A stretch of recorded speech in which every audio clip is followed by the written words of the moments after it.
لا إله إلا الله لا إله إلا الله لا إله إلا الله ما لنا رب سوى لا إله إلا الله لا إله إلا الله لا إله إلا الله ما لنا رب سوى لا إله إلا الله لا إله إلا الله لا إله إلا الله ما إلا الله لا إله إلا الله لا إله إلا الله ما لنا رب سوى لا إله إلا الله لا إله إلا الله لا إله إلا الله ونستعين ونستهديه ونعوذ بالله من شرور أنفسنا ومن سيئات أعمالنا. من يهده الله فهو المهتد ومن يضلله فلن تجده وليا مرشدا له وليا مرشدا. وأشهد أن لا إله إلا الله وأشهد أن محمدا عبده ورسوله وصفيه وخليله. إخوتي الكرام، إن شاء الله تعالى محاضرة الصدحات مرتا يعني الشركة الصدحات والرضا إسلامي اسكندنافيانكا waxay noqon doontaa muxaadaro ciwaankeedu yahay النظام العالمي الجديد. nidaamka caalam weynaha ay doonayaan reer galbeedku inay ku xukumaan oo ah new world order ama maaragta nidaamka caalamiga ee cusub. muxaadirka maaragta maanta dayfka noogu ah martida halka noogu ah ee muxaadarada noo soo jeedin doonaana waa Mustafa Xaaji Ismaaciil Haaruun oo wada garanaysaan shirar badan oo halkan lagu qabtayna ka soo qayb galay, ahna daaci Norway jooga magaalada Oslo. macnaha waxa weeyaan intaa wixii dhaafsiisan ee taariifana macnaha Mustafa hore ayaa loo garanayaa. inaan dib ugu celcelinana macnaha weeyaan maaragtay yani waa waqtiga insha Allah taala midaan u baahnay insha Allah inaan dhaqaaleysano, asaguna uu naga codsaday inaan taariif saa u sii badan aan bixinin. marka insha Allah taala waxaan u yeeraynaa marka insha Allah taala inuu manasada ku soo dhawaado Mustafa Xaaji Ismaaciil ama Sheekh Mustafa, laakiin kasto ka wada daarta eragaas. marka insha Allah taala waxaan leenahay falyatafadal mashkuura.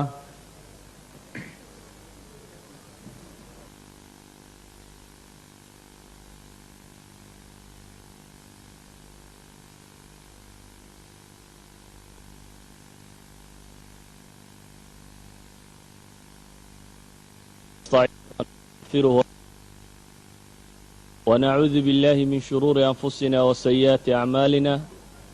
من يهدي الله فهو المهتد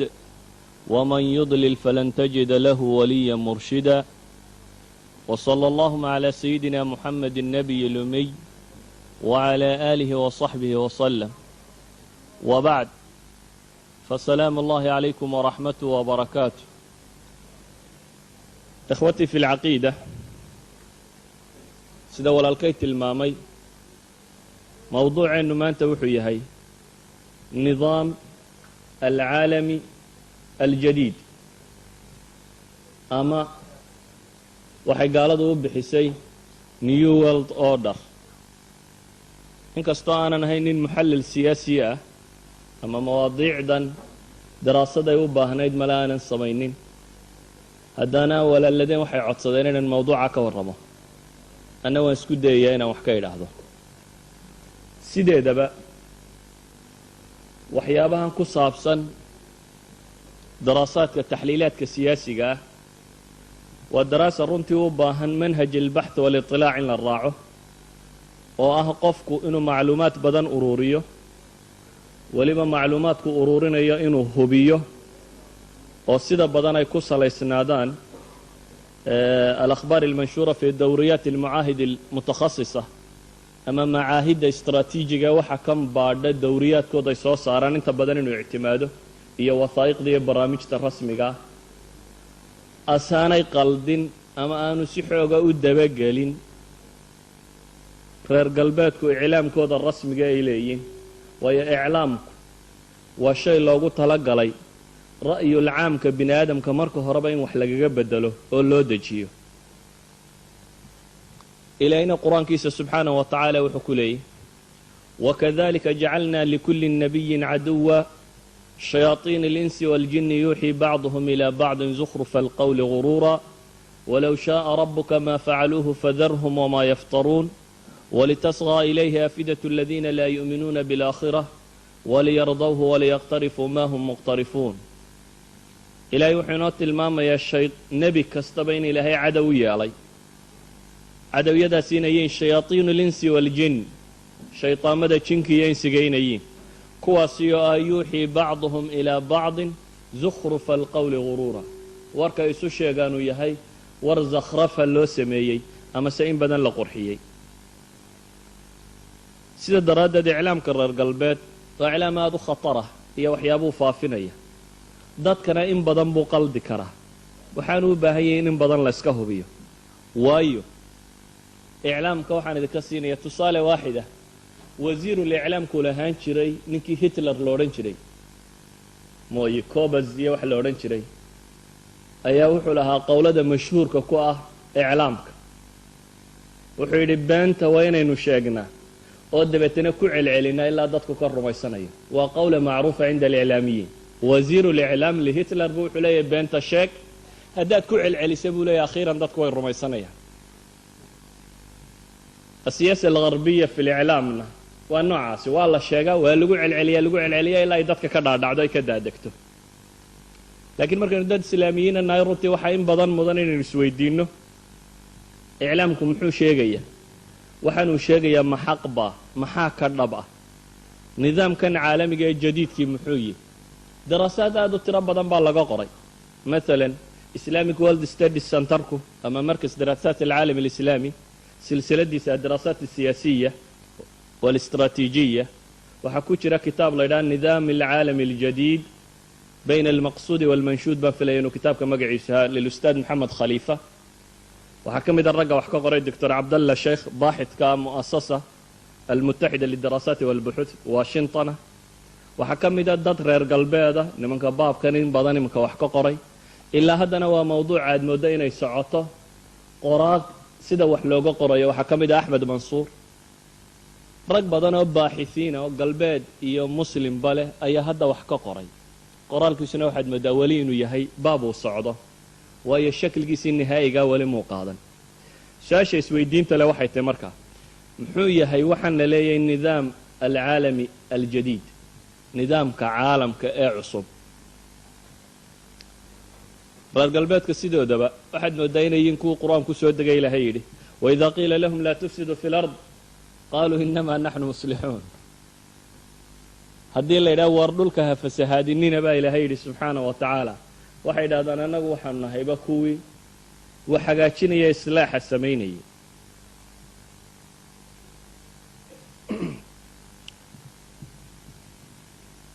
caalamka jaraa'idka iyo iclaamka iyo miidiyaha iyo waxa kan ama waxay yidhahdaan sanaacat alra'yi alcaami alcaalami waxay aada ugu dadaalaan inay sameeyaan musطalaxaat ama erey bixinno cusub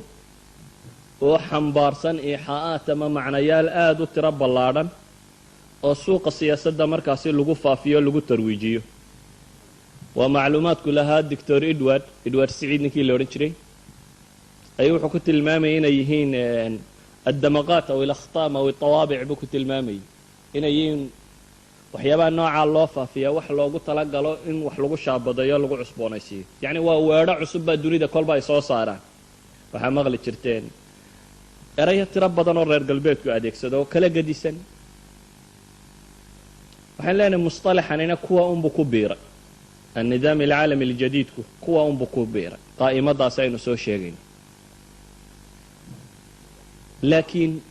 ilaa hadda ma moodid inuu si fiican u muuqdo waayo weedhatani saaxal iclaamka waxay xoog ugu faaftay dagaalkii ciraaq markii la bilaabayay dadka intiisa badanina waxaad mooddaa inay weedhatan wakhtigaa maqleen laakiin musطalaxu asal ahaan waa musطalax qadiima eray bixintu waa eray bixin waa hore soo baxday waxaa la yidhahdaa ilaa 4 caqdi ama 40 sano in ku dhodhow waa musطalaxan la isticmaalayay waagii hore new world oo dharka waxa isticmaali jiray baa la yidhahdaa musطalax u gaara buu ahaa caalamu haalidka dadka ka yimi iyo dadka wax ka qora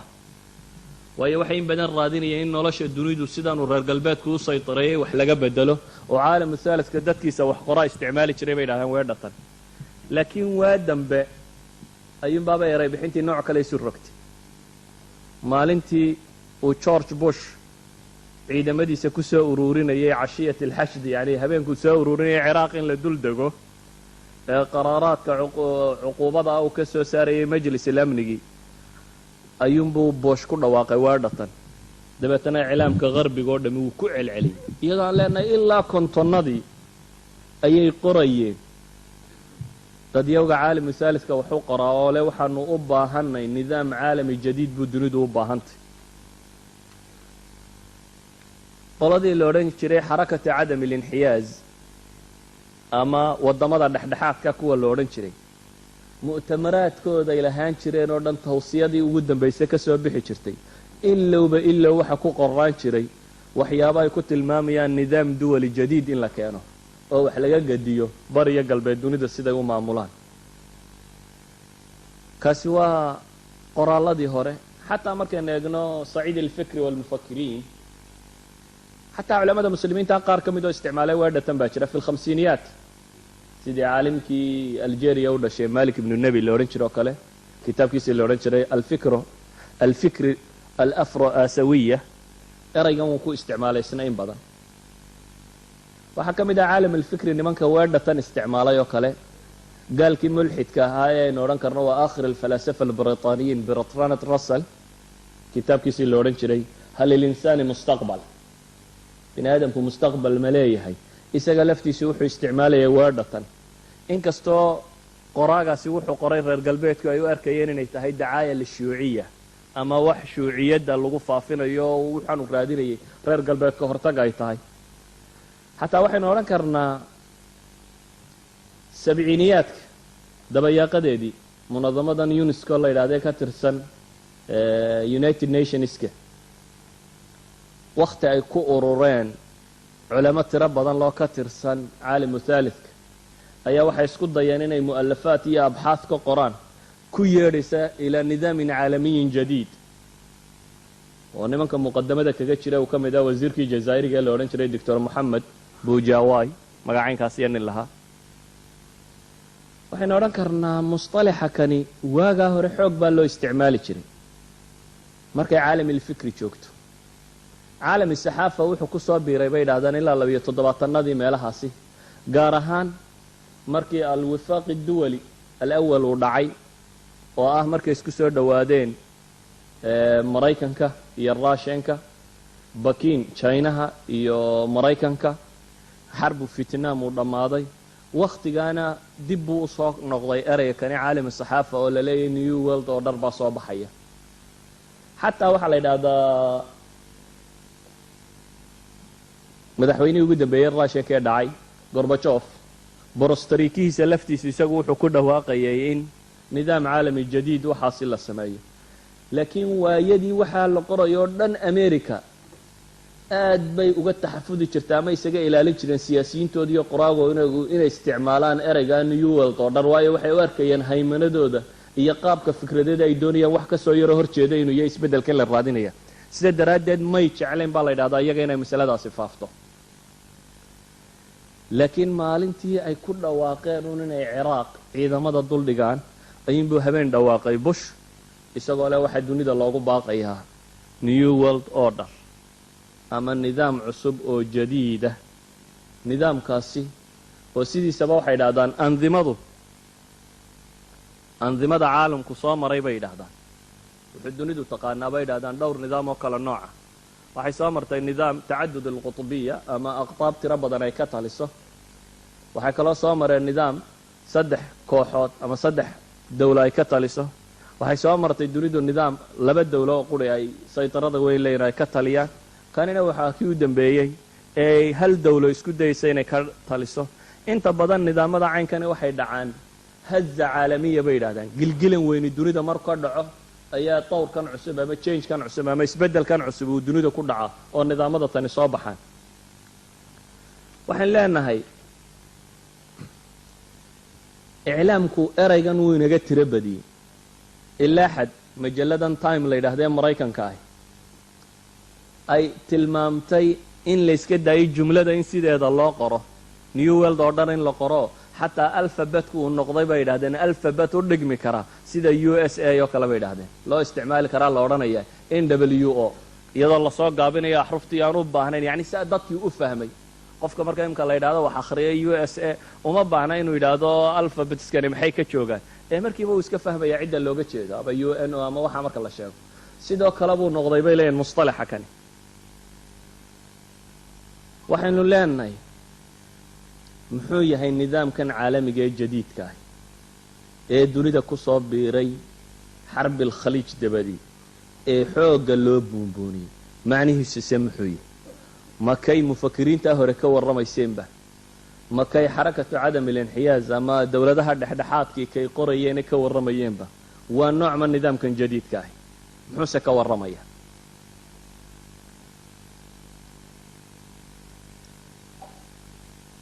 waa runtii su-aal u baahan in badan laga fakaro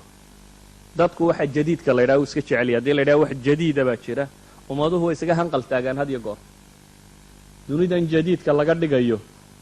dadka badh rajo badan bay gelisay oo waxay sidhahdeen dunidii alxuruub الnawawiya baa dhammaanaysa oo dowlad qura saytarada yeelanayso malaha dunidu barwaaqay usii guuraysaa dowr insaaniya baa bilaabmaya oo dadka gaajada iyo dagaalada iyo waxa laga ilaaliyo alkawaarit الطabiiciya la ysaga gargaaro saasay dadku rajaynayeen laakiin su-aasha isweydiinta le waxay tahay muxuu yahay nidaamkan jadiidka ah dunidu labada nidaamee hore ay taqaanay wakhtiyada ka mid ay dunidu waxay qaadatay fikrad odhanaysa alamni aljamaaci ha la sameeyo dowlad quri dadka mas-uul kama noqon kartee amni jamaaciya ha la sameeyo oo ku salaysan bay idhahdeen aasaaska alqaanuun duwali iyo diblomaasiyada iyo mucaahadaadka dabeetana kii ugu horreeyey ay samaystaan wuxuu ahaa bay idhaahdaan cusbat alumam ama league of nations wixii la odhan jiray kadib dagaalkii koowaad ee dunidu markii uu dhacay waxaa ku xigtay bay idhahdeen mucaahadatu farsay heshiiskii la odhan jiray dagaalkii labaad ee dunidu markuu dhammaaday isna waxaa soo baxay waxaa loo yaqaano united nationska waxaynu odhan karnaa heshiisyadaasi dunida lagu galay oo dhami dhammaantood waxay marnaba aanay ilaabin mas'alati alquwa watharwa masalada xoogga iyo xoolaha waxay ahayd un ragga xoogga badan iyo xoolaha lihi siday dunida u qaybsan lahaayeen unbaa lagu heshiinayay yaa la qaybsanayaa nidaamada loo dejinayay waa inta ducafada ah sida daraaddeed nidaam alcusbati alumam ama league of nationska maxaa dumiyey waxaa dumiyey intii xoogga badnayd baa ku heshiin weyday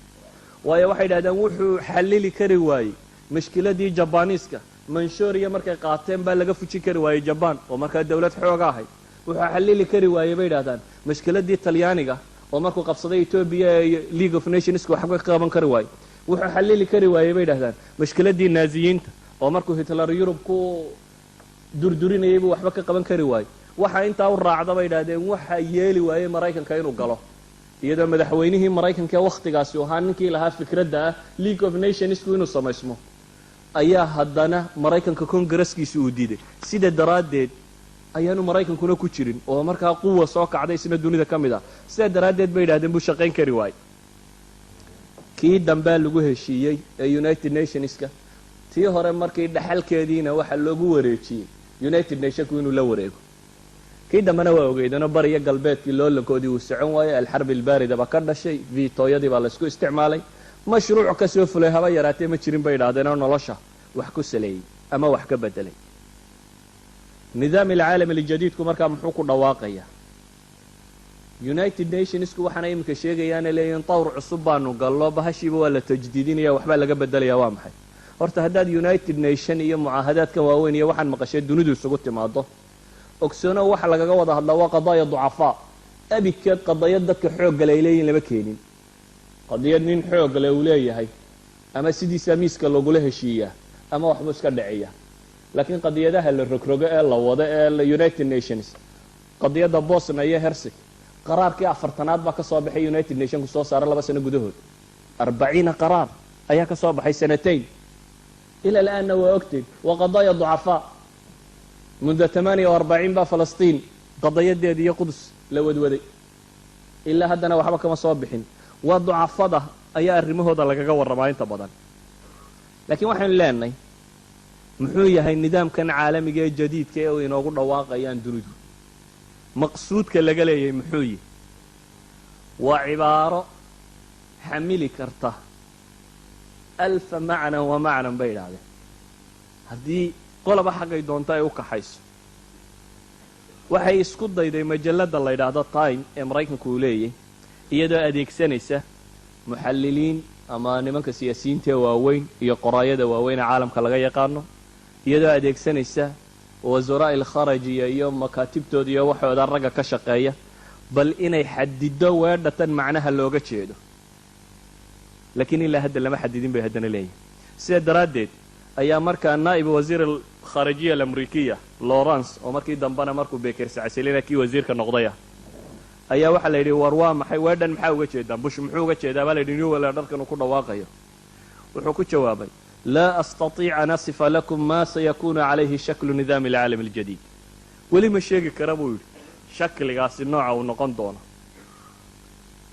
mustashaar alri'aasa lishu'uni alamni alqawmi kii uu ahaa maraykanka waa robert curtis ayaa la weydiiyey oo la yidhi waar ka warran wuxuu yidhi weli anigu muta'akid kuma ihi weli aada uma huba buu yidhi ruqcatu shatranjku shaxda tani sida ay u dhigmi doonto ugu dambaysta weli maan garan kara buu yidhi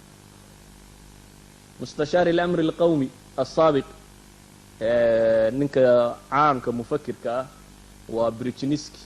out of control bugi la yidhahdo iyo ninkii qoray weeyaan waa nin aada ugu caana saaxada afkaarta reer galbeed ayaa la yidhi waar waa maxay new world oo dharku wuxuu yidhi lastu adri xaqan maa yacnihi hada almusطalax weli maan garan buu yidhi anigu musطalaxa kani wuxuu u jeeda kaasi waa fi lwilaayaat almutaxida khaarij alwilaayaat almutaxida ama maraykanka dabadiisa jariidadan guardianka la yidhahdo ingiriisku uu leeyahy ayaa cadad mufakiriinta ka mida bay la kulantay iyadoo weydiinaysa war weedhan maxaa looga jeeda nimanka ay la kulmeen waxaa ka mid ah caalimka lugawiga macruufka maraykanka ah waa nicum chomsky ninkii la odhan jiray waa ninkii laa buggii la odhan jiray the imperial and pirates almelik walqarasina kitaab aada u cajiib oo runtii real terrorismka wuxuu isweydiinayaa su-aala dunida yaa terrorisma dabeetana wuxuu caddaynaya uu leeyahy maraykan iyo israa'iil baa dunida terrorista waxaa ka soo hadhaa buu leeyahy waa terrorist juz-iya muqadamada kitaabkiisa waa kitaab runtii aada u mudan in akhridaan muqadamada kitaabkiisa wuxuu tusaale uga dhigayaa sheekadii aliskander the great iyo pirateska buu tusaale uga dhigaya waa qisa ay yidhaahdaan alab father augustine ninkay odhan jireen wadaadadii kristan ka mid ah baa qasa qoray wuxuu yidhi aliskander the great ninkii la odhan jiray ayaa wuxuu qabtay buu yihi qarasine ama maxaynu idhahnaa bajiif tuugtan badda ayuu qabtay markaasu wuxuu yidhi sideeba ugu dhacdaan inaa badda aaminkaa dad iska marayo oo maraakiibtooda iyo waxooda wataa intaa u burcadaysaan inaad boobtaan war sidee u awoodaan buu ku yidhi waxaa u jawaabay bay yidhahdeen markaasi qaraasinadii ama burcadii waxay yidhahdeen innagu hal doona baanu kaxaysannaa marka badda maraya baanu ku dhegnaa bay dhoo afduubnaa dabeetana waxaana la yidhahdaa bay dhaheen lusuus ama tuug ama pirates waxaasaana lagu yidhaahdaa bajiif ama burcad ayaana la yidhaahdaa adiguna bay yidhaahdeen ustuul baxri ama maxaa la yidhaahdaa ciidan badeed oo iska dhan baad kaxaysataa bay dhaheen waddan baad qabsataa dabeetana waxaa lagu yidhahdaa bay dhahen imberator imperial faraqa inoo dhexeeya waa maxay ninka doon dhacaana waa tuug bay yidhaahdeen ummad ninka dhacaana waa boqor musطalaxaadkun baa kala gedisan bay leeyihin markaasi labadeenuba waa dhac qadiyadaynu wadnaa wuxuu leeyahy terrorism ama irhaabka la sheegaya alirhaab aljuز'i buu ku tilmaamaya waa nicum chomsky caalimka lugawiga reer galbeed weeyaan wuxuu leeyahy terrorismkun baa kala gedisane kuwa yaryare madfac yar iyo miino yar iyo meel wax ku qarxiya 2 dila iyo 3 iyo 4 iyo buu yidhi ama duwalka yarare soo koraya kuwaasi buu yidhi waa qaraasinadii bay la mid yihin laakiin kubaartu waa maraykanka buu odhanaya israa'iil caalimkaasi lugawiga ah ayaa loo bandhigo waxa la yidhi isagu markaa fikraddu qabaa waxa weeyaan luqadaan u doodayaa buu leeyahy musطalaxaadka si toosana loo isticmaalo oo labadaba tuug ha lagu wada yidhaahdo maadaama kuwa waaweynina tuug yihiin kuwa yarna tuug yihiin nacam shamsky baa waxaa la yidhi waa maxay nidaamka jadiidkaee maqsuudka looga jeedo dunida tan waa maxay new world oo dharka macnihiisu waxaan ka cabsanaya inaad daashaan waayo waxaa manasadan uga barateen niman culamo ah oo kitaabka ilaah iyo sunnada nebiga idinku akhriya anna mala aqwaali lkafara ayaan idin dabaalsiiyey cafwan mawduuca laydhii baa noocaa noqday waxaa la weydiiyey nacam shamsky baa la yidhi maxaa looga jeedaa wuxuu yidhi waxaa looga jeedaa aniga ra'yigayga inay dunida dhaqaalaheeda qabsadaan 3 qolo majaalka caskariga ana qolo quri qaadato sidaan u fahmayaa buu yidhi waa noocaa u dunida dhaqaalaheeda 3 qolo wuxuu leeyahy waa maraykan jarmal iyo jabaan saddexdaas inay dunida dhaqaalaheeda ku heshiiyaan oo iyagu hoggaamiyaan caalamka caskartana xooggana inay dunida qolo quri qaadato sidaa un baan u fahmayaa buu yidhi intuu sii waday buu wuxuu yidhi alwilaayaat almutaxida inay u hoggaansamaadaan duwalka yaryari oo nufuudkeeda caskariga ama awooddeeda military iyo siyaasadeed ay raacaan oo waddanka yare ka hor yimaado loo gowraco sida ciraaq loo gowracay buu yidhi oo ay u sacabatumaan kuwa dhuuni qaatayaashee ah buu yidhi baraytaaniyiinta iyo kuwa la nooca ama ingiriiskiya waxa la noocaa kaas baa wuxuu yahay buu yidhi astaamaha cadcad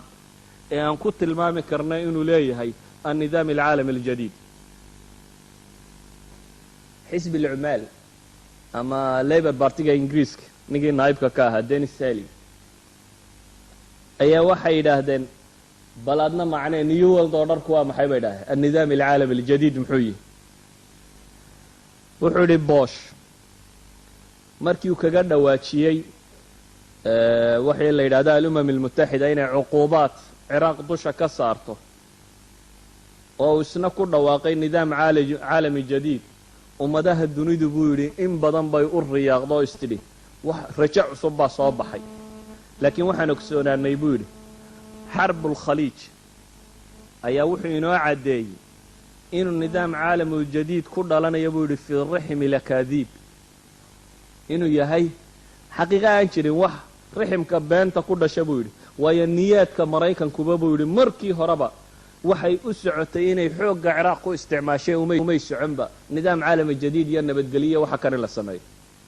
masaladu ninkani tilmaamayo waa tii malaa tarikada markii lagu heshiin waayey bol kinj miyaa la odhan jiray ra-iisul wasaaraha australia ayaa wuxuu lahaa reer galbeedku buu yidhi duwal alcaalami algarbi ee heshiiska ku ahaa xarbi alkhaliij buu yidhi intay shireen ayay waxay ku heshiiyeen buu yidhi inuu ciraaq daaqigiisu uu meesha madax ka ahaado aan la ridin qaraarkaasi wuxuu ahaa buu yidhi qaraaru alakhariya ama duwal algarb akhariyadu siday qabtay isagu markaa wuxuu isku tirinaya inuu aqaliyadii ka soo horjeeda ninka in la rida raacsanayd ahayd idan xooggan iyo waxaana la isticmaalo haddana sidaa tan ay u taallaa waa wax heshiis lagu ahaa nin taariikhyahana oo dhaqaalayahan oo ingiriisa waa johns kenneth ninka la yidhaahdo ayaa wuxuu yidhi anugu min mawqicii buu yidhi calimtu ana hada mujarad kalaam laa jawhar booskayga waxaan ku ogaaday buu yidhi waxaan la yidhaahdo new world oo dharku inuu yahay hadal uune wax xaqiiqalaba inaanu ahayn waxaad moodaa intooda badan inay sidaasi tilmaamayaan shefarnaasihii raashinkay weydiiyeen wasiirulkhaarijiya markii hore ahaa markii dambena georgiya intuu qabsaday muslimiinta gowracayay ay idhahdeen ka waran nidaam caalami jadiidka xataa wuu diiday bay dhaheen maqaalkiisa inuu weedhaasi ku isticmaalo ilaa mara waaxida mooyaane erayga muu qorin bay idhahdaan isagoo aada uga cabsi qaboo leh waa waxaan khayr badani ku jirin isagoo tilmaamaya almaanigii tsomer nin la yidhahdo almaniya jarmalka u dhashay ayaa la weydiiyey wuxuu yidhi boosh markuu weedhan ku dhawaaqayay buu yidhi ee fikraddan uu sheegayay may ahayn buu leey yani fikra xaqiiqiya waayo buu yidhi ugu horrayn saaxaddii dagaalka buu yidhi dagaalku ma ahayn buu yidhi khiyaar daruuriyo ilowba ilow in la maraa in ciraaq lagu diilo mar labaadna buu yidhi mabda'a kani wuxuu caddaynayaa buu yidhi sida aanu new world oo dhar wax xaqiiqa aanu lahayn siday reer galbeedku u oggolaadeen buu yidhi sadaam xuseen muwaatiniintiisii inuu gowraco iyagoo wada arkaya waxaa meesha ka muuqata buu yidhi inay meeshu nafaciyadii iyo maslaxadii iyo nifaaqii iyo wixii inay yihiin unbuu yidhi usus annidaam alcaalam aljadiid waana reer galbeeda ninka waxaa leh waxay leenahay marka nidaam cusubi dunida ma yaal oo la keenay laakiin waxaa yaalla haykali nidaam alimberyaali asaabiq ama qaab dhismeedkii nidaamkii imberiyaaliyadda mustacmarkee hore ayuunbaa wuxuu yaro bedelay qaybtii iyo quruskii la kala qaadanayay ninba qurusku qaadanayay ayuunbuu yaro bedelay laakiin waxaba yaraatee waafaqsan maaha waxay raadinayeen caalamu haalisku waxa isbedelee keliya waxa weeyaan bayn leenahay qaybsigii la qaybsanayay maraakis الnufuud wاlghanaa'im wاlxisas cala almustawa alcaalami kawn ba isbedelay xooggii iyo xoolihii iyo khanaa'imta dunida sidii loo qaybsanayay unbaa isbedelay waxaynu leenahay waxaynu odhan karnaa waa muddo malaa 100 sano ku dhodhow oo taariikhda bini aadamka dib loo celiyey waa weji u eg wejiguu lahaa qarniga 20aad wakhtiyaduu bilaabmayey maraykanku wuxuu dib u raray baynu leenahay dunida in badan ninkii hore aynu sheegayna Chomsky siduu sheegayay buu wuxuu yidhi waa dib u soo noolayn dib loo soo noolaynayo cunsuriyadii iyo wixii dunida hore u soo maray buu leeyahay oy qoladani sheeganayso isagoo weedhiisa sii wadaba wuxuu leeyahay macnaha meesha ku jira waxa weeyaan buu yidhi icmaalu sakiin fii riqaabi muwaatiniyi adduwali almustadcafa waa in birta laga asli kara buu yidhi dadka dowladaha daciifka ah waxaa laakiin arrintaa ka yaab badan suxuf new york ayaa kaatib ka mida kutaabta reer galbeedka ah weedh ku qoray weedhiisaa bal dhegaysta wuxuu leeyahay يجب أن نمضي في ذبح مواطني الدول الأخرى الأصليين بأسلوب إنجليزي بارد ونستحوذ على الانتصار الموحل الناتج عن المذبحة الجماعية إلى أن يتعلموا احترام سلاحنا أما المهمة الأصعب في إجبارهم على احترام نوايانا فتأتي بعد ذلك أرنتم waxay tahay buu leeyahay waa inaynu wadnaa dowladaha yaryar iyo kuwa laga xoog badaya dadka ku nool sidaynu u layn lahayn inagoo isticmaalayna buu yidhi usluubkii ingiriiska ee qabooba dabeetana waa inaynu guulahaasi faraxooda wadnaa ka dhalanaya madbaxada ama gowraca jamaaciga ilaa iyo buu yidhi dadku ay ka ixtiraamayaan hubkeenna ilaa iyo maxay laga ixtiraamayo hubkeenna iyo goorma muhiimada taa ka sii xooga badanina waxa weeyaan buu yidhi dadka waa inaynu ku qasabnaa calaa ixtiraami nawaayaana inay ixtiraamaan waxyaabahaynu niyadda ku hayno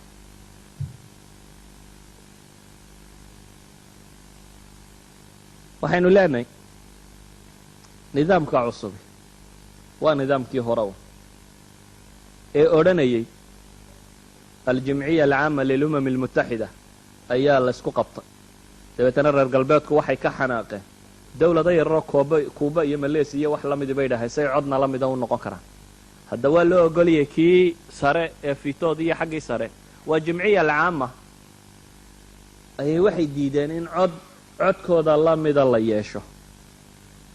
dabeetana waxaa dhacday macrikatu unesco a taqaaniin unesco baa waawaayada ka mida waxaa ku batay baa la yidhi khubaradii ka yimi caalamu haaliska dabeetana maraykanka iyo ingiriiska ayaa waxay ku hanjabeen inay ka baxayaan unesco sababtu maxay ma aqbalayna bay dhahay inaanu la sinaano duwalkan yaryar manduubkii maraykankaa markaa hadlay wuxuu leeyahay alumam almutaxida umaanan aasaasin buu yidhi unesco min ajli hadihi almusaawaat waa manduubkii maraykanka oo hadlaya oo leh umaanan asaasin united nationskiyo unesco toona midnimadana sheegaysaan umaanan asaasin buu yidhi waidaa kuntum musiriina calayha fanaxnu sanuxatimha waa unesco loo sinaanayaa haddaad duwalka caalama saddexaad oo ku adkaysataan buu leeyahy annagu waanu burburinaynaa dabeetana wuu ka baxay baa la yidhi goobtii lagu shirayay idan sinaan kama ogolin bay leeyihin weliba markaasay waxa uu maraykanku ku hanjabay alumam almutaxida bay yidhahdeen jamciya alcaama lilumam almutaxida hadday isku dayda buu maraykanku leeyahy israa'iil in laga saaro united nationka caalamu haalidkaa beris yara xaamxaamtay oo waxay idhahdeen israa'iila laga saaro united nationska waayo qararaadkii bay u hoggaansami weyda kan maraykankaa si cad intuu hadlay buu yihi warkaa haddaa keentaan oo wararkaa lala yimaado waan ka baxayaa buu united nationska sheegaysaanba idan nidaam caalami jadiid meeshan yaallaa ma jiro waa wejigaynu hore u naqaanay jadiidka laynoo sheegayaa waa jadiid qadiima waa jadiid qadiima mala walaba erayo aan isqabanin laakiin waa waxaynu naqaanay oo la sii balballaadhsaday warren christopher ayaa maalintuu qabsanayay wasaara alkhaarijiya ayuu iclaan bixiyey wuxuu yidhi haddii aanu nahay buu yidhi kuwa awooda tawfiir isalaam liljamaacaat alcirqiya haddaanu awoodi karno inaanu nabad u helno dadyaga yaryar ee ku dhex nool wadannada waaweyn ee dadku ka badan yahay kadib waxaa taa markaanu hello buu leeyahy xuquuqulmuwaatiniinka dadka yaryar ee wadannada ku nool markaanu helno waxaanu dalbi doonaa buu yidhi kulla jamaaca cirqiya inay bilistiqlaal hesho dabeetana waxaanu ka rabnaa buu leeyahy dunidatan 5000 dawla badala min alcadad alxaali aladi laa yakaadu yatacaddaa 200 dawla waa warren christopher baa weedhaasi ku dhawaaqaya nidaam alcaalami aljadiid wuxuu leeyahay xuquuqda bini aadamkaanu u doodaynaa markaasuu min awali waajibaatihi wuxuu ka dhigay united nationsku inay xuquuqulisaan ka hadlaan gaar ahaan alqaadiyaaniya baa loo qabtay intaasoo mu'tamar oo laleeyahay xuquuqda dadka dulman ayaa laga hadlaya waxay yidhahdeen waxaanu samaynaynaa sharqu awsat jadiid oo calaa xasabi nidaam alcaalami aljadiid waafaqsan siyaasadda bariga dhexe oo la bedelayo siyaasadda bariga dhexe ee la rabo waa maxay siyaasatu tatbiic waxaanay jaraa'idku iminka inoo qoraan ee la bedelayo wejigay yeelanaysaa inaynan inagu waxba ku darsan baa la qaatay aan kelmad idhaahda iyagu ay yidhaahdeen allen auston waa la taliyihii siyaasiga ahaa ee ronald reagan ayaa wuxuu ku yimi kuwait ayuu ziyaara ku yimi dabeetana muxaadara buu ka hadlay muxaadaradii markuu jeediyey baa su-aal la weydiiyey waa kuwait buu dhex jooga dabeetana lecture buu jeediyey lecturekiisa kadib baa su-aal la weydiiyey xawla almustaqbal asiyaasi liduwali alkhaliij baa la yidhi ka war mustaqbalka siyaasiga ee duwalka khaliijku siduu u ekaanaya weedhiisii intuu hadlay buu wuxuu yidhi israa'iil buu yidhi waxay noqon doontaa cudwi ama xubin ka mida majlisu tacaawun alkhaliij alcarabi buu yidhi hadda ma aha majlis alcarabigiiyo waxaa waa israa'iil waa nin maraykan ma aha nin maraykan oo caadiya waa mustashaar kii arrimaha siyaasiga madaxweynihii dhammaayee horee tegey xagguu ka hadlaya ma aha maraykan iyo meelahaasi fii daakhili kuwait buu muxaadara ka jeedinaya dadkiisii muxaadarada dhegaysanayay ee mustamiciintii akaarimta habaa su-aal markay weydiiyeen ka warran mustaqbalka khaliij alcarabi ayuu wuxuu leeyahay israa'iil waxay cudwi ka noqon doontaa majlis altacaawun liduwali alkhaliij alcarabi dabeetana buu yidhi majlisu tacaawun duwan alkhaliiji wuxuu israa'iil korkeeda saari doonaa ximaayatu araadiha min altahdiidaat alcaskariya liduwali almujaawara buu yidhi israa'iil buu yidhi inay u ilaaliso dhulka duwalulkhaliijka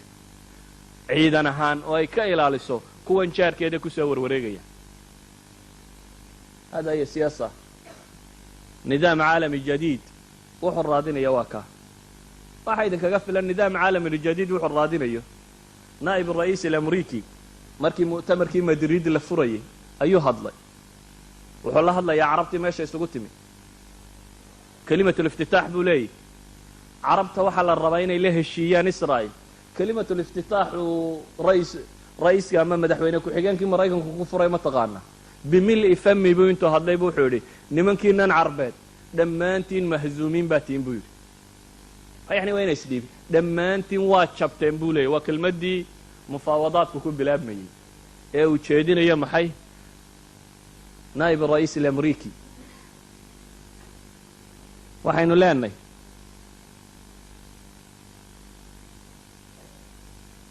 bahalka cusub ee la sheegayo nidaam alcaalam aljadiid ama maalan sharqul awsadka cusub iyo siduu ekaanayo mufaawadaad baa lala galay falastiin iyo waa kanoo caynkaasaa la yidhi mufaawadaadkiio xagga lagula galay ba israa'iil waxay bilowday qudus alqismi sharqi inay mustacmaraad jadiida ka dhisto oo aan markii hore dee wax baciid ka ahaa saa mufaawadaadkiiyo waxa ka lagu gelaya markaasay united nationkiis yaro qaaqaato la yidhi way yara hadhadleen muddo 5 sannadoodoo isagoo aan baarqabkan dunida ku doobiya aanu erayga vito a isticmaalin ayuu ku isticmaalay vito in arrintan lagaba hadlo gebigeedba 5 sannadood ka hor vitodii hore maraykankuna nafsul qadiya bay ku saabsisnayd qadiyada israa'iil bay ku saabsisnayd nidaam alcaalam aljadiid iyo sida uu dhigayo waxa idinkaga filan wasiiru khaarijiyatu israa'iil baa khudbad jeediyey bal hadda u fiirsada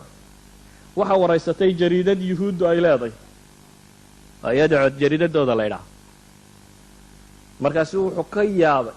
wasiiru khaarijiyi wuxuu ka yaaban yihi shooqan iyo maxabadan carabtii qaaday iyo sida loogu soo kala dheeraynaya buu ka argagaxay dabeetana intuu hadlay buu baris baa wuxuu leeyahay akhaafu ida ma istamara alxaalu calaa hadihi alwatiira asariica an yuطaalibuuna biاlindimaam ila aljaamica alcarabiya buu yidhi min makhaawifihi bay ka mid tahay nimankan carabeed buu yidhi xubbiga kan qaaday sidan degdegta ah hadduu u socdo buu yidhi waxaan ka baqayaa buu yidhi inay iminka naga dalbadaan inaanu jaamica alcarabiya ku biiro israa'iil baa ka cabsanaysaa in la yidhaahdo hawiyadiinii yuhuudinimada ah tuura oo dee iska soo gala aljaamica alcarabiya baqaha markuu wasiirulkhaarajiyuhu qabo ayaa jaamica alcarabiya kii haystayna hadlayaa cismed cabdilmajiida wuxuu leeyahy inta xafladdii kontonaad la dhigi waayey ee ay lahayd jaamica alcarabiya ayuu kii haystay markaa dawaqsanya wuxuu leeyahy waxaan aada hal yacqal miyay wax maanka gasho tahay buu leeyahy inay meeshan jirta buu yidhi musaalaxa ama heshiis carabiya israa'iil dhex mara oo jaamica alcarabiya ay qaban kari weyda buu yidhi musaalaxa carabiya isna taasuu ka yaaban yahy ninkan odaygiina wuxuu ka yaaban yahay in yuhuudda lagu daro in carabta lagu daro waxaan leenahay laakiin nidaam alcaalam aljadiid waa maxay malaamixda ka muuqata ama simaadka ama calaamadaha lagu garanaya waa maxay waa nidaam imberyaaliya baynu leenahay ama waa qaab isticmaaroo cusub oo soo socda oo ka gadisan qaab isticmaarkii hore dunida aadka u soo maray laakiin waa maxay simaadka ama muuqaalada uu leeyahy waa simaad runtii aada u cajiiba waxaan leenahay awalan qaybta dhaqaale ee nidaam alcaalam aljadiid wuxuu u yaallaa kama gadisna qaabkii hore u yaallay dunida caalamka saddexaad ay u yaqaaniin ee inta badan ay ka tirsan yahay caalamulislaami dhammaantiin gaajo iyo faqri iyo dhaqaale xumo iyo waxbuu ka cabanayay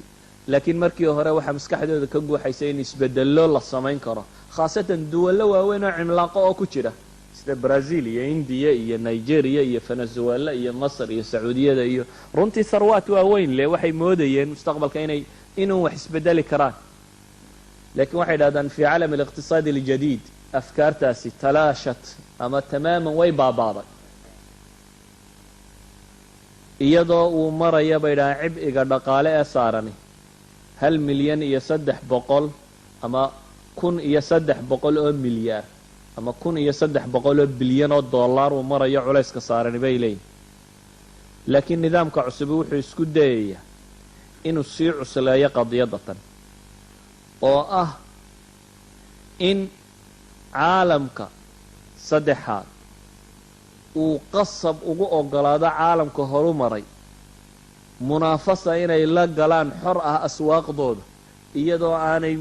laba isu dheeli tiran aanay hayn la rabo inay qasab munaafasadaasi caalamka saddexaad uu ku galo oo natiijaduna ay tahay dee wax la iska garanayo ilaa xad wadannada qaarkood ay gaadhsiisay kuwii maamulayay inay waddankii iyo dadkii iyo wixiiba iibiyaan markii bu'sigii iyo faqrigu sii tiro batay xataa kuwoodii dhaqaalaha lagu tilmaamayay sacuudiyada iyo meelahay sii marayaan waa wada muuqanaysaa waxaan leenahay duwalka reer galbeed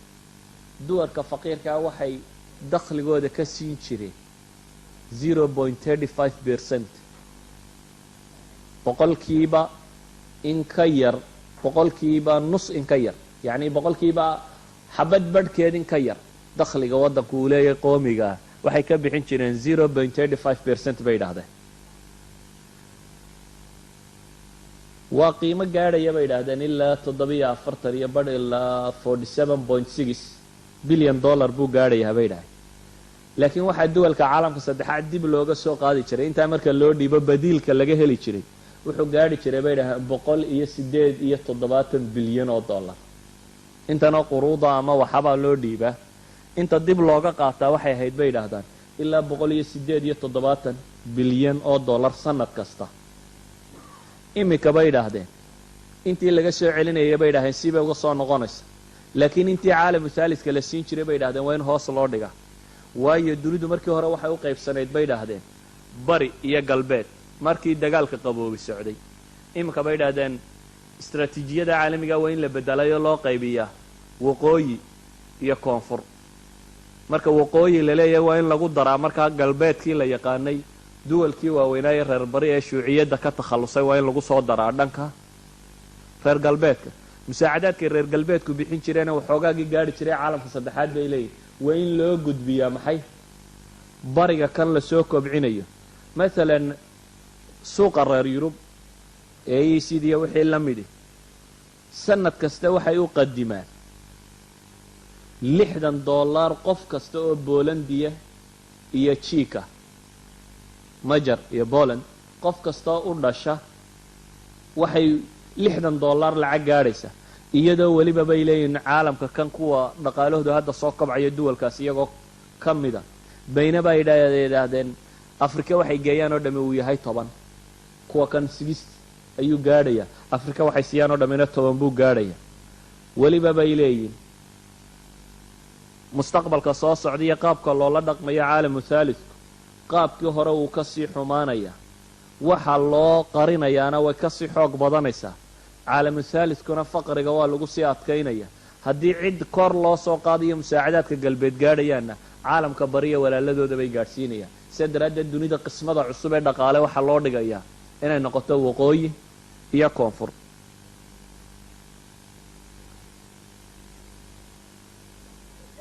qaybta social lifeka ama thaqaafada ku saabsan ama waxaasi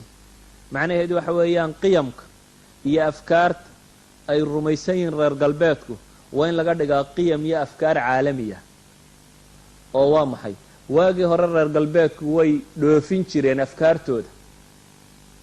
laakiin waxay u dhoofin jireen ariiq ah sunta iyo malabka la isku daray, oo ah ariiqa iskuullada iyo waxbarashada iyo thaqaafaadka iyo dhankaasi bay ka dhoofin jireen. laakiin iminka waa la bedelay bay leeyihin. waxaa loo bedelay ariiq odhanaya hay-a alumam almutaxida iyo qaraaraadka ka soo baxaya waa in lagu qasbaa caalamka saddexaad. awal tawsiyaat buu ahaan jiray, mu'tamaraadka mu'tamar isukaan iyo mu'tamar tanmiya iyo mu'tamar xuquuq alinsaan iyo mu'tamaraadka noocaasi caalamka hore way uga dhici jireen. imka waa kuwii dhacay. mu'tamar xuquuq alinsaankii u dambeeyey Vienna lagu qabtay, mu'tamar tanmiya wasukaan qaahira lagu qabtay. mu'tamar tanmiya wasukaan maalan waxaa lagaga warramayay liwaadka, waa tanmiyiya sukaanku ka tirsan yihin. liwaadkaa lagaga warramayay, waxaasaa lagaga warramaya. bal 300 oo qoomuluud ka tirsan baa la socday si ay mudaahara uga sameeyaan qaahiro gudaheeda, oo markaa mu'tamarku ka tirsan yahay tanmiyada iyo sukaanka ay leeyihin. qaraaraadka ka soo baxaa lama rabo inay iminka tawsiyaat noqdaan, ee waxaa la leeyahay marka hore waa qaraaraad dimuqraatiyada u adeegaya. sidaa daraaddeed duwalka caalam haalid waa inay qaataan. hadday qaadan waayaan waa in loo hanjabaa. cunaqabatayntii dhaqaalaa bilaabmaysa, cunaqabatayntii siyaasiga ahayd baa bilaabmaysa. waxa kan mararka qaarkoodna xooggaa lagu dayaya. waayo berigii hore caalam haalidku 2 meelood oo yaro dhex caraararaa buu haystay. marna xagga shuuciyadda loo yaro ordi jiray, marna xagga kale waxbaa la dhex caraarari jiray. ama quwa mutacaadila xagga xooggabaa ka jirto dunida isu yaro dheeli tiraysa. imka meel loo kala cararaya ma jirta bay leeyihin. sida daraaddeed raqma alanf imaa daqdi siyaasi ama daqdi iqtisaadi, haddii loo baahdana bay yidhahdeen daqdi caskari waa in lagu fuliyaa. idan wuu isbedelay. waxay leeyihiin caalamku teknolojiya cusub buu galayo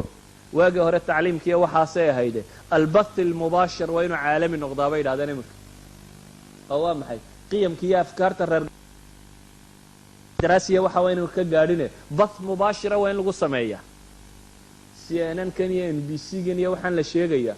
waa dhaqankeenu dunida waa inuu toos u galaa raqma anfihim waa taqaanin dee soomaaliya imka sida CNN-ka looga daawadayo NBC-yada iyo waxa kan oo ah dhaqankii reer galbeed oo la rabaa raqma anfikum in laydin geliyo oo qaabkan loo dhigo waxaan leenahay maanta haddii la rabo dhaqanka dunida in wax laga gadiyo maalan waxay yidhahdaan 14 milyan oo qof baa sanad kasta gaajo u dhinta bay yidhahdeen xasba taqriirihim 70% bay yidhahdaan waa atfaal waa arqaamtay soo saartay al-umam almutaxida faqrigaasi bay yidhahdeen wayna dhib gelinaya maxaa xal ah reer galbeedku muxuu xal u hayaa waayo waxay leeyihin haddii faqrigu kusii bataa caalamu thaalidka tamarudkaa badanaya fawdadaa badanaysa dee bay yidhaahdeen qasriga boqorka haddii dadka ku agnoole hadiyo goray aada u gaajoodaan marun baa laysla soo jiidhi doonaaye maxaa xala see looga ilaalinaya qasriga boqortooyada dadkaa gaajaysani inay soo galaan waayo cadad sukaan 40 dowladood bay yidhaahdaan oo caalam thaalid suuqa alurubiya oo dhan sukaankoodu waa 300 milyan oo nismo 40 dowladood caalam thaalidka yararaba iskaga badan bay yidhahdaan oo kuwa foqorada ah see loo gelayaa bay leeyihiin dadka kan xal kale markay u waayeen waa kuwan is haysta xalalka dadka badhay hayaan waxaa muuqata caalamku bay leeyihin idiraab iyo fawda inay ka soo socoto waxaa muuqata bay dhahay maalan afrika bataaladu ama shaqala-aantu 50% inay ka badantay iyadoo 50% ka badan bay leeyihin waxaa muuqata haddana 70,000 oo jaamici oo afrikaana inay haystaan caalamka horu maray oo waxay leeyihin waxay iyagu investment ku sameeyeenna innagaa soo qaadanay mutacalimiintooda iyo dadkooda ay waxbareenna innagaa soo qaadanay iyagana faqriga iyo wixii baa looga yimid maxaa la yeelayaa bay leeyihin waa masaladay maanta leeyihiin waa in la bedelaa bay leeyihiin nato iyo xilf al-atlasi shaqadu qaban jiray awal wuxuu ahaa waarsuu ilaalinaya kan buu ilaalinaya kii hadduu baaba-imka muxuu ilaalinaya waxay leeyihiin ixtiraamu silaaxina waxaynu baraynaa caalamu thaalidka nato waa inay u dhisnaataa inay ilaaliso yurub qaxoontigan badan iyo waxa kan abwaabta waa in laga xidhaa bay leeyihin xal waxaynu haynaa bay leeyihin in halkooda lagu cunaqabateeyo inaanay marnabayna soo gaadhin haddii problemkooda uu batana in iyaga hubka iyo waxaan la isugu dhiibay iyo mashkilaadkano xaggooda inuu dimaarku ku asiibo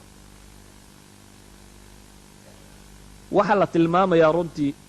waa wax maskaxdiina aada uga badan waayo galbeedku bay dhahaan 90% tharwada dunida isaga haysta 95% bay dhahdeen cilmiga dunida isaga haysta 80% bay dhahdeen intaajka qadaa'iga ama waxa la cunay dunida isaga soo saara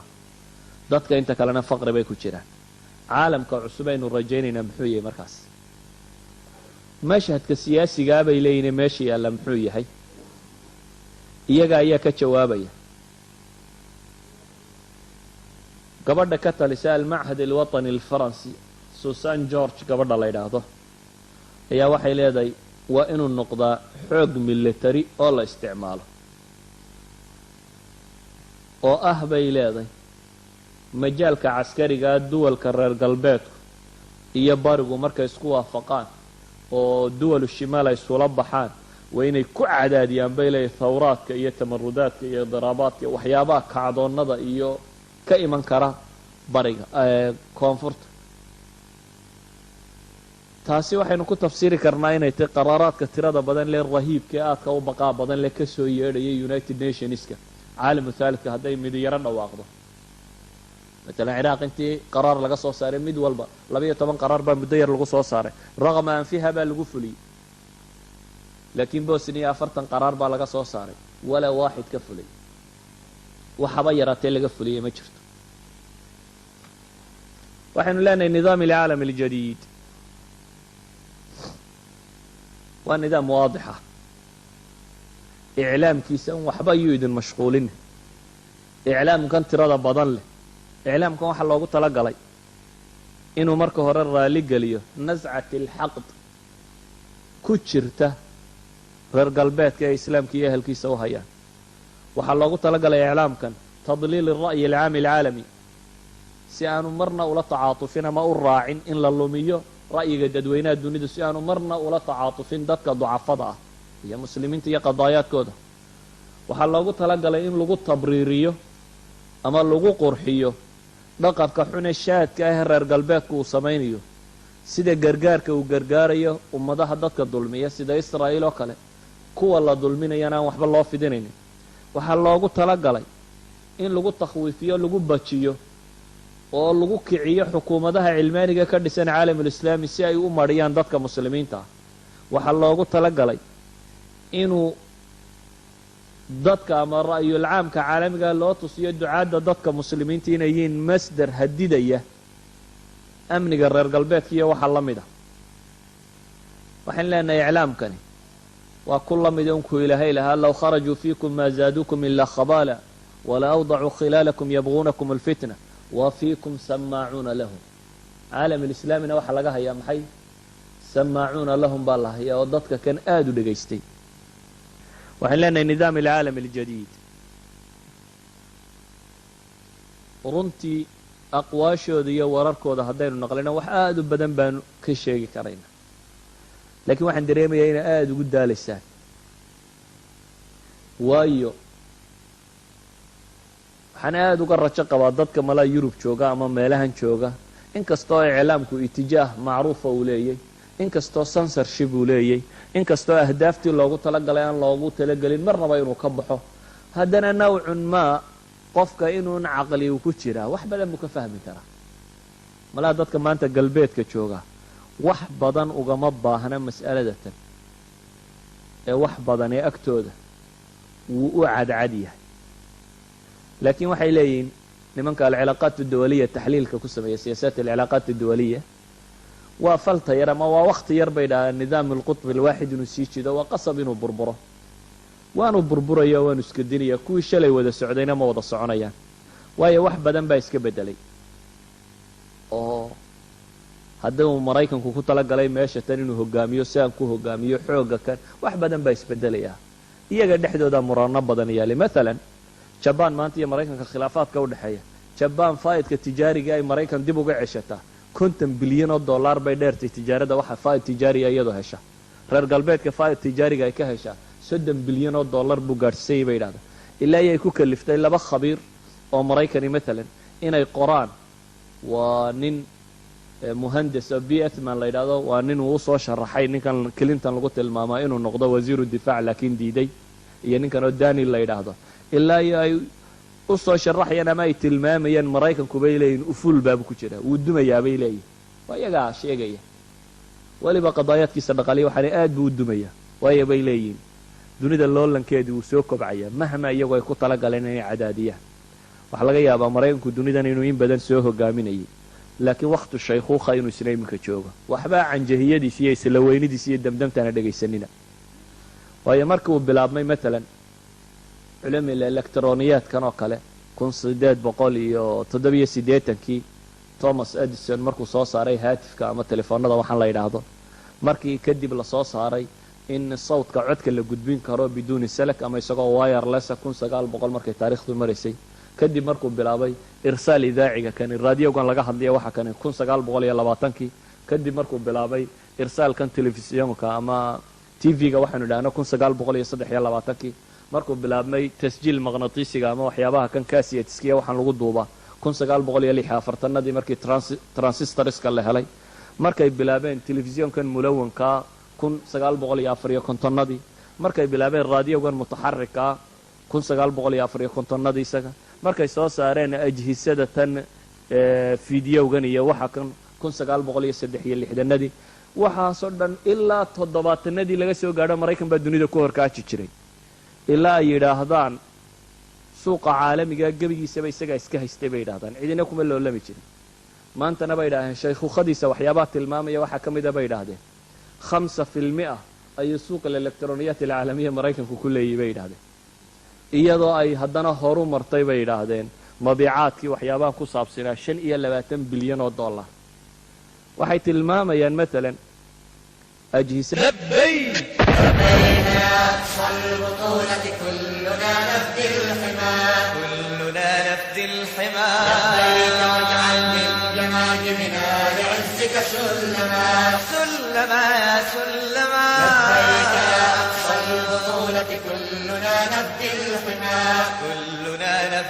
الحمى لبيك واجعل من جماجمها لعزك سلما سلما سلما لبيك إن عطش اللواء سكب الشباب لابد بما لبيك إن عطش اللواء سكب الشباب لابد بما لبيك لبيك لبيك قسما برب العرش tijaabo af soomaali malahan bay noqonaysaa waa beertii wax lagu tijaabinayay waxaanay ka mid tahay beeraha tirada badan leh dadka muslimiinta ay ku nool yihiin ee waxaan lagu tijaabinayo tijaabooyinka qaar way ka fuleen qaarna way ka fuli waayeen nidaam العالم الجديد waa kuu bush ku tijaabiyey inuu keeno quwada sariica ama xoogga degdega ee markiiba la gaari kara meel ee uu isla hadda ku sug siduu walaalkay doctor cali markii dhaweyd inoo tilmaamayey desert stormkii markuu dhacay kadib inay isku dayeen ama khaliijka dagaalkiisii kadib inay isku dayeen tusaale labaad ay dunida baraan inay noqoto inna laga boqo waana kane baqadii iyo waxa kan waana loogu talagalay ummadda soomaaliyeed baan odhan karaa inay sidan u googo'naato malaa ma garan karo in dadku wada daawadeen berigu malaa maraykanku meesha gelayay ayaa qaaca isla stockholm ku taalla waxaan ka jeeday muxaadara ahayd ayna alxallu fii qadiyatina oo kaga warramayay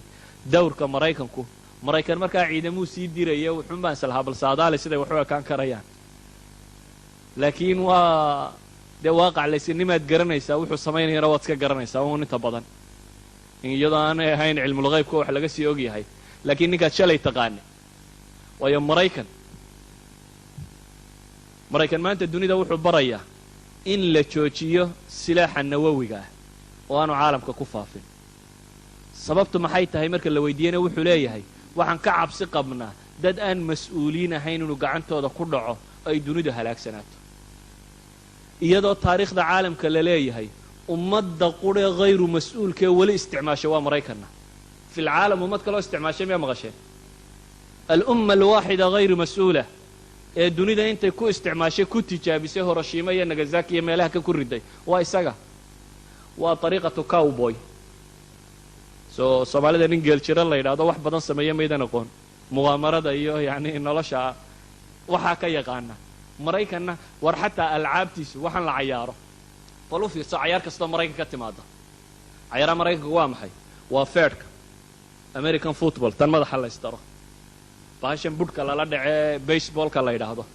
almusaaraca bahashan layslagida ee caynkaasi loo isticmaalo xataa wuxuu cayaarta u yaqaanaa caqliyada ah yaa xoog badan that's all haadaa dhaqankiisu waa ka 4 milyan oo red indianisa buu tirtiray 4 milyan umma kaamila meel lahayd buu tirtiray markaasuu dego wuxuu leeyahay xadaarad baan dunida u wada xadaaradu soo wada waaxay waa xadaara ku salaysan jamaajimu umma madaxyo dad bay ku salaysantah dad baa la gowracay xabaalahoodii inta la dul fuulay baa lagu leeyahay xadaarad baanu soo wadnaa maraykan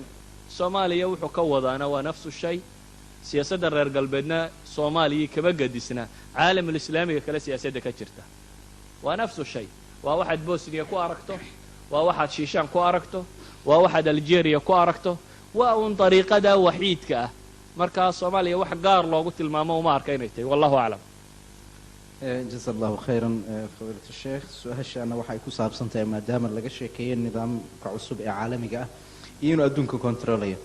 sheekh mustafa waxa uu odhanayaa qorahani bal ka warran suxuunta duusha ee waddamada meelaha kale ka timaada ee hal mar la arko bal arrintaas maxaa u aragtaa qoladaas waxaan ka bedeli karaan qoladan cusub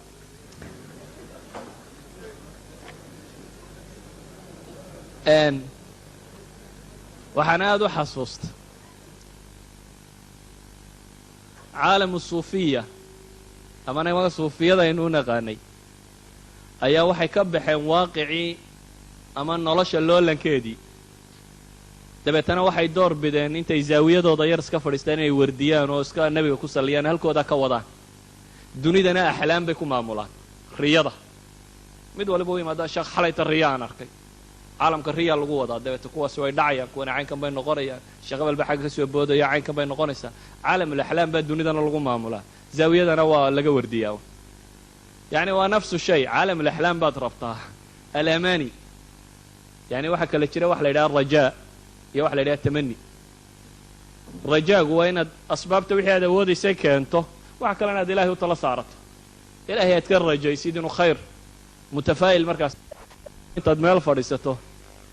inay maskaxdu khayaalkeeda sii dayso dabeetana ilaa canaani samaa inaad ku sii dayso oo kolba wax riyooto riyo isku dayo hadday waxaana dhici cid soo socoto oo wax kuu gedinayso meel kale ka imanaysa anuu garan maayo waxaan ogahay siraaca kani uun aadam iyo shaytaan laga soo bilaabo haabiil iyo qaabiil laga soo bilaabo siraac bayna alxaqi waalbaatil inuu ahaa dadka mu'miniinta ah iyo dadka gaaladaana inuu ka dhexeeyey siraaca akhwati fillaah adigu gal laakiin ha ka rajaynin flying saucers iyo ufa iyo waxa kale intay meel ka yimaadaan inay wax kuu qabtaan ha ka rajaynin wallahu aclam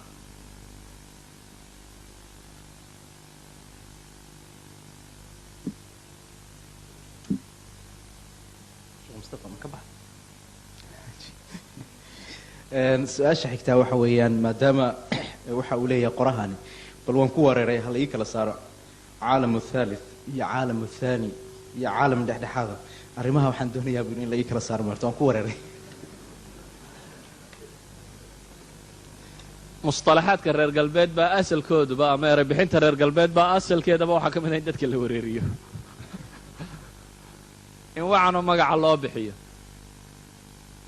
waxa weeyaan qolada xoogga iyo xoolaha badan leh iyagu waxay dhaheen dunida isku duni kuma noolin moogta iyagu waxay dhaheen dunida koowaad baanuna kuwa soo yara koobkobcayana waxoogaaga soo kacayna lama sheega had iyo goore dunida labaad iyo waxbaa lagu sheegaa laakiin lama tilmaamo qola iyaga waxaa la leeyahay khariitat alcaalam ama maabka dunida iyagu way ka baxeen marka la rabo waxaa la yidhaha waa dunida saddexaad marka la rabana waxay yidhahdaan dunida soo koraysa laakiin afkaa lagayala xishoodaa in la yidhahdo dunida dib u dhacday way ka yara xishoodeen yacni kelimaddu inaan tajriix alquluub baanay inugu dhicin oo layna maagin baa laysku yara dayo way ka xishoodeen inay yidhaahdaan dadka mutakhalifiinta ama dadka dib u dhacay dabeetana malaa xishood daraaddeed baa laynoo yidhi waa dunida saddexaad wallahu aclam jaza allahu khayran akhi alfaadil su-aashaana waxa ay ku saabsan tahay inuu leeyahay haddaba maadaama ay aqoon-yahanadii maaragtay yacni gaaladu iyo maaragtay yani warfaafintoodiiba ay noo tashadeen ma jiraan aqoon-yahano muslimiina ee arrintaa naga kaafin karaya ama maaragtay yani muslimiintu ay leeyihiin miisaan u noqon karaya qoladaa kale maadaama ay jiraan aqoon-yahano tiro badan oo gaaladu ay leeyihiin isla markaana maaragta mufakiriin badan iyo warfaafintooda laysku duubay ma noo jiraan macnaha muslimiinta arrintaa macnaha aqoon-yahano macnaha ama iyaga u dhigma ama xataa ku daba dhow akhwati fillah waxaan u malaynayaa muslimku masaladu aqoon-yahanku ka yar inaanay hayn aqoon-yahanku iska tiro badan yahay waxaa jira reer galbeedku laftooda waxay qoraan oo yidhahdaan brain drainage ama maskax dareerka bay yidhahdaan caalamka saddexaad ku dhaca maskaxdaa shubantay bay way dareertay maskax dareerka ay sheegayaan waxa weeyaan waa dadkoodii mutacalimiinta ama waxbartay oo iyagu ka faa'iidaystaan mushkilaad iyo dhibaatooyin ay ka abuureen caalamka saddexaad daraaddood ayay ka soo cararaanoo dabeetana reer galbeedka laftiisaa ku shaqaysta waayo wax la-aan ma aha waxaan xasuustaa bacd alixsaa'iyaat weliba siddeetanadiia ayaa waxay yidhahdaan eeraan dakhaatiirta eeraantaa bay yidhahdeen ee new york ku nool iyo eeraan oo dhan inta dhakhtar eeraan iyo joogta bay yidhahdeen waxaa badan dhakhaatiirta eeraan iyo new york ku nool waxaa la yidhaha atibada masaarida ee degan maraykanka oo keliya waa 25,000 tabiib caalam alislaami maanta waxaan odhan karaa aqoon darro ma wada hayso yacni weli waa loo baahan yahay mustawiyaad badan oo cilmiya la dhiso laakiin aqoon darro ay xaggaa ku gaadhaan ma hayso tira yarina ma hayso oo waa bilyan muslim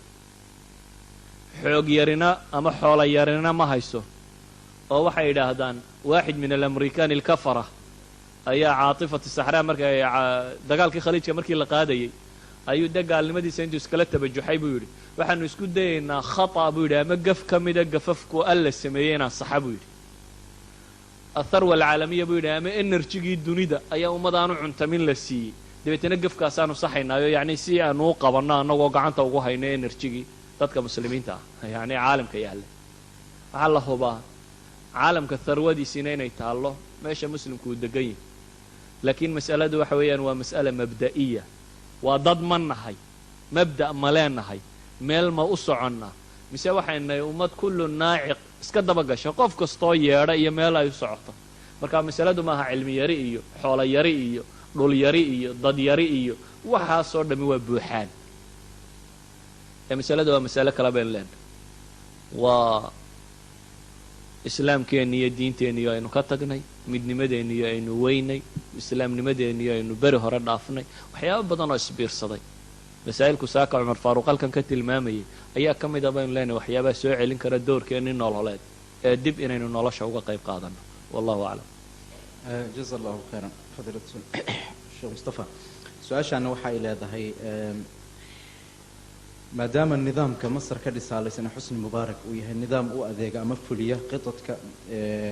ah nidaam alcaalami aljadiid uu yahay mid ka dambeeya suurtagal ma u tahay xiisadii ka dhacday wiigii dhaweyto asagiyo suudaan in dagaal ka dhex olosmo isla markaana macnaha weeyaan masar ay gacanta ku dhigtay dowladda islaamka ee ka jirta suudaan caalamka kan iyo waxay yidhaahdaan asiyaasa alcaalamiya ay sheegayaan waa waxyaaba unbaa la abuuraa dabeetana dadka laga dhaadhiciyaa dabeetana waa la wadaa suudaan waa dowlad miskiinada oo bilaabantay oo isku dayday inay xagga islaamka u jeesato tallaabooyinna ila dawla alislaamiya inay u qaado dowladdaa yar cadaadis buu reer galbeed ku sameeyey cunaqabatayn dhaqaalaa lagu sameeyey dhan walba waa looga tegey iyada dhexdeedaa la isku dayay taqsiimaadkii in laga sameeyo jabhadiiya waxeedii baa loo halgamoo la nooleeyey masar muddaba waa lagu waday inay meeshan gasho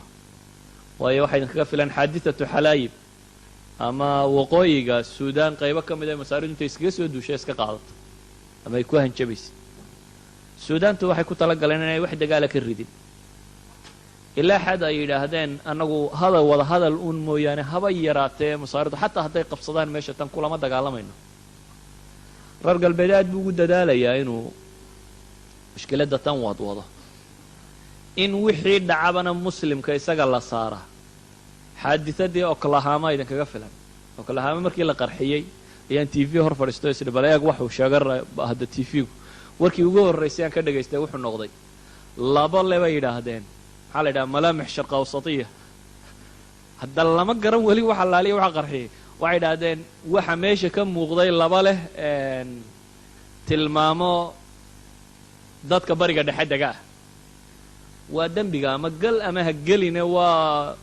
lagugu nabaya sidaa daraaddeed suudaan hadday dembiga gasho iyo haddaanay galinba kolley waa isaga qoolantay waana la ysku dayayaa in lagu nabo waana la ysku dayayaa in dagaal lagu qaadiyo waxa kan masalada laakiin adigu aad rumaysantay ah in dawla alcilmaaniya markiiba ay suudaan liqaysa ama halkan inay rajayn mayno in meesha dagaal ka dhaco ma jeclin dadka muslimiintaana dhexdooda in la ysku laayo ma jeclin laakiin ya'sigan dhadhoowa ah wixii muslimka sheegtaba markiiba waa la liqaa kollaydin lama qabo wallahu aclam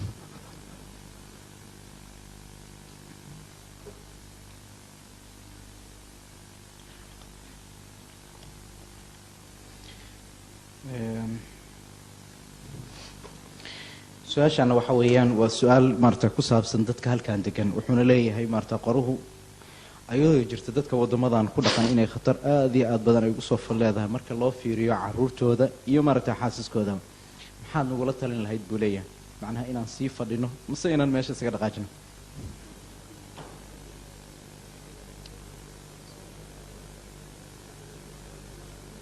waxaan u malaynayaa waxaa ku qoslaysaan waa waxaa wada ogtiin waayo mala halkaynu ka tashan lahayn maxaa ma sii joognaa mise ma sii joognaa inaan ahayn nin waliba u iska garanaya waxaa dhib idinka haysatana dee idinkama aqoon badniyo idinkama warramaye idinkaa iga badiyo og marka ninkii ma laga yaabaa manasadan ama kuwa ku dhodhowna inaynu in badan su-aashaa isweydiinay maxaa laga yeelaya maxaa laga yeelaya maxaa laga yeelaya war ninkii tashan karayo ee meeshan iskaga tegi karayo waa nacasnimo waxaad usii fadhidaa diin ahaan iyo caqli ahaan iyo dhaqan ahaan iyo sinaba waxaad usii fadhidaa ninkii tashan karayo dee kuuma taalo. waxaan idin moodayay dee in tamarliya meesha idin dhigtaye hadday tahay maxaa la yeelaya malaa dee weli kala doorasha idinku jirtee war meeshani doorasho ma aqbasho. qadiyadu waa mid qudhe haddaad fulin karayso ha soo biqi, noloshuna jur'ada kama maaranto. wallahu aclam. nin baa wuxuu su-aalayaa macnaha weeyaan waxa uu leeyahay sheekh mustafa markaan dhegaystay inaad tiri israa'iil ayaa waxay ku biiraysaa jaamacadda carabta. haa, arrintaas suurtagal miya ayuu leeyahay ninkan. wasiirna wuxuu leeyahay isla su-aasha maarata insha allahu tacaala ku saabsan arrinta new world orderka ama maarata nidaam alcaalami aljadiid khatar ma ku haysaa buu leeyahay ruushka.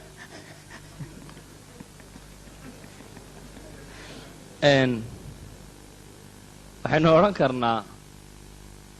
israa'il ma ku biiraysaa caalamka carbeed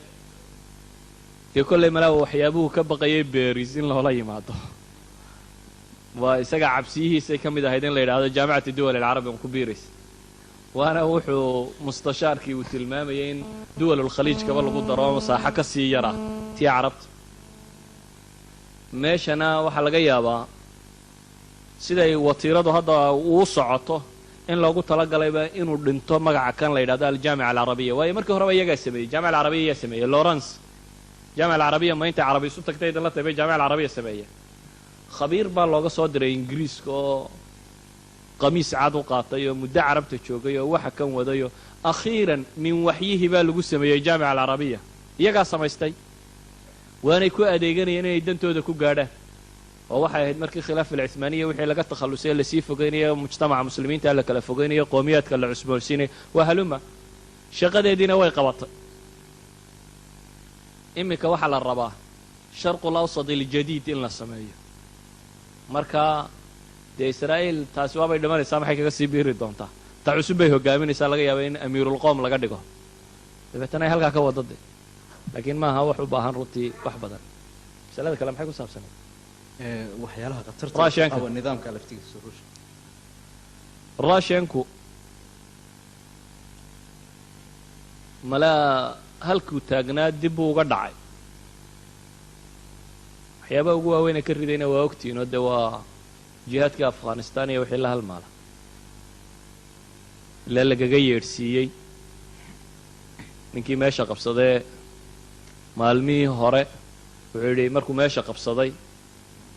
1 milyan ciidana baan gelinayaa buu yidhi afghanistan. waa gorbajof ayaama dabadeedna intuu shacabka la hadlay buu yidhi ummadda raashiyay dheeraad dabka idiin saaraa buu yidhi, laakiin markaan daboolka ka qaaday dhagax baan ugu tag buu yidhi. waxaa karsanayseenba dhagax buu ahaa. mashkiladihii uu jihaadkaas ku sameeyey daraaddeed ta'ahur badan oo iqtisaadiya iyo waxa kan baa ku dhacay. waxaynu naqaanaa inay siraacii dhan ka baxeen, laakiin dhan kale ay u raaceen de waayo dee marka horeba nimanku ilmaadeer isqabtay unbay ahaayeenee waa la heshiisiyey reerkii. dabeetana wuxuu ku biiray dee nidaam alcaalam aljadiidku dhankiisa ka haystaa. waxaa loogu dadaalay inuu walaaladii raaco. waa la caawinayaa ilaa inta dhaqaalihiisu soo dhismayo, inkastoo wucuuddii tirada badnayda loo qaaday ee maayisha ku jirin. kolley midna ogsoonoowo inkastoo taxaalufaad sare ay jiraan loolana yararoo hoose oo dee maraakista ku saabsan nufuudka iyo waxa kan iyo dhaqaalaha iyo waxa kani waa iska jirayaan iyaga gudahooda. ku talla wuu jirayaa kooxo yaryar. laakiin waxaan odhan karaa markaynu ka eegayno innaga iyo waxa inoo danta ah, isaguna nidaam alcaalam aljadiidka dhankiisu buu kaga soo jiraa. markaynu ka eegayno caalamulislaamiya sida loo gumaysanayo qismadana qaybtiisu haystaa. duwalkan maanta la leeyay la qaybso ciidamada iyo waa kana isagu wali ilaalinaya ka go'ay. midi waxay leedahay bay yidhaahdaan uraniumka dunida ugu badan, midi waxay leedahay bay yidhahdaan ceelka dahabka dunida ugu badan, midi waxay leedahay bay yidhahdaan qaaska dabiiciga dunida waddanka afraad iyo waxaase ka waa meelaha ugu badan caalamulislaami ee tarawaadkiisu uu yaaliin. weli gacantiisay ku jirtaa, sidii buu u wadaa maanta, sidii buu weli u xaaqaya. dee nidaam alcaalam aljadiid tarafkiisuu ka yahay. haddii meel ama iyaga loolana yar ay ka dhex yimaadaan waa jirtaa, laakiin markay waajahadu muslim joogto iyo hayr almuslimiin waa atraafta koowaad buu ka cayaarayaa lucbada. wallahu aclam. waxa uu qorahan su'aalayaa maadaama macnaha weeyaan wadamo badan ay isku dayeen inay soo celiyaan macnaha khilaafada islaamiga ah oo ay ka mid tahay Algeria oo kale ama Masar oo kale maxaad naga siin karaysaa meesha ay u xumarayaan muslimiinta halka ka halgamaya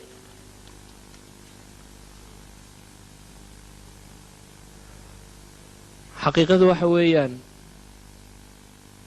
weli waa ka jiraan dawladihii meesha ka talinayay dabkii ku baxayana weli wuu ku baxaya mujtamaciina gar iyo gardarraba uu dhimanaya wax si xun loo dilay iyo wax xaqule inay dhintaanba dhibaatadiina weli ismay taagin atraaftiina weli may kala xoog badan dee dab baa hulaaqaya waxa ka soo socdana malaa iminka ma garanayo laakiin waxaan leenahay weli duwalkii meesha ka jirayna waa ka jiraan algeria oo kale qamcigii la isku dayay ama baabiintii la isku dayay in lagu sameeyo weli laguma samayn waa la wada waayo waxay dhahdaan nidaam alisti'saal ayay north africa ku wadaan reer galbeedku bay dhahdaan nidaama in la dabar gooyo wixii mabda'aasi sheegta waa qadiyad waadixa waana socotaa laakiin waxaan rumaysanay weli wallahu ghaaliban calaa amrih walakina aktar annaasi laa yaclamuun wallahu aclam jazaaka allahu khayran su-aashaana waxay odhanaysaa maadaama macnaha nidaam alcaalami aljadiid ama new world orderka uu ka hadlayo macnaha in maarata la caburiyo muslimiinta wadamada islaamka ku dhaqan haddaba maxay noqonaysaa macnaha waxa weeye nidaam alcaalami aljadiid muslimiinta iyadan ku dhex dhaqan gaalada malaha waxa weeyaan anagu meelo adag baan ku jirnaa wal iska kaayadaynaya sida u aragtaa sheekh mustafa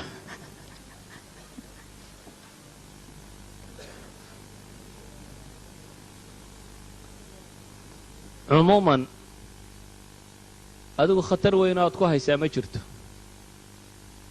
maskax iyo xoog iyo xoolaa haddaad keentaba iyagumaad ku biirin halkaad joogtaa kiina cilmiga lahaaya yimi iyo kiina waxbaranaya iyo kiina kan waxay kaloo rajo ka qabaan jiilkiina labaad ama saddexaad inuu nin madoobo iyaga ka tirsana noqdo adiga waxaa laga yaabaa inaad markaa ka mid tahay dadka lagu xisaabtamayo inuu mustaqbalka wax ka tari doono adigoo ah laakiin nin swiidisha nin norwejiya nin kadana aan ahayn nin xaggaa ka yimi khataraad ku haysaana ma jirtee dee adigoo gacmaa taagayaaba timi ole waxaan liqaban dunida ka soo waaye war waxaan liqa hadlaysiiyo ama meelaan istaagaabaan soo waaye war meelaan istaagaha hadlaysiiyo marka dee khataraad ku haysaa ana meeshan ma taallo oo sidaa u weynoo maanta mujtamaca kan uu ka qayliyo iyadoo caynkaas aad ogtahay xarakaadka cunsuriga iyo waxyaabaha kan iyo afkaarta ku salaysantahiyo waxaan aynu ka wada warhayn marka dee adiga markii horena afka lagu geliyay iminkana calaclaaliskii baad maraysaa mooye inaad dhuunta mariyo in kale wallahu aclam in sha allahu tacaala asilooyinkan waa kuwii aniga igu dambeeyo aniga la ii soo qoray waxaa la leeyahay waxaan kaa codsanaynaa inaad jilcisid saxiimadaha duula laftigaygaan macnaha weeyaan soomaali intaa ka badan oona kugu macneeyo ma hayo saxiimo duusha ayib nin kale wuxuu leeyahay macnaha weeyaan sheekh mustafa mar kastoo muxaadaradu meeshii ugu wacnayd ay taagan tahay waa la joojiyaa markaas ma idinka timid buu leeyahay annagu waxaan leenahay maya waanan joojin in sha allahu tacaala intaas ayaan kusoo khatimanaynaa muxaadaradii qayimka ahaa ee noo soo jeediyey saa'il baa warqadiisii aan weli laga jawaabin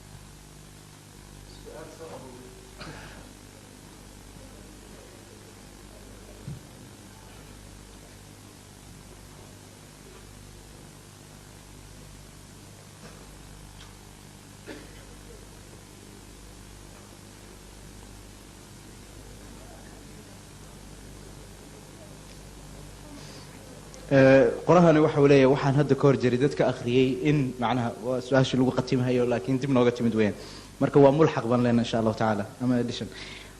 waxaan maqalnay ama jariidadan ka akhriyay buu yidhi in turkiya loo diiday inay ku biirto isku tagga yurub ama wadamada yurubka ama EU-da haddaba ayagoo macnaha weeyaan dad muslimiina 70% maxay taasi ku dhacday oo loogu diiday ma waxaa ka mas-uula taqriiban maarata nidaamka cusub ee caalamiga jadiidka turkiya oo xoog iyo xoolaba ka badan griiga xoog iyo xoolo iyo caqli iyo cilmi iyo si walba uga xoog badan ayaa griiga si fudud loo aqbalay isagoo aan EUda wax waxtaro ugu hayaanay jirin in la kaba uun mooyaane wax lagu biiriyo.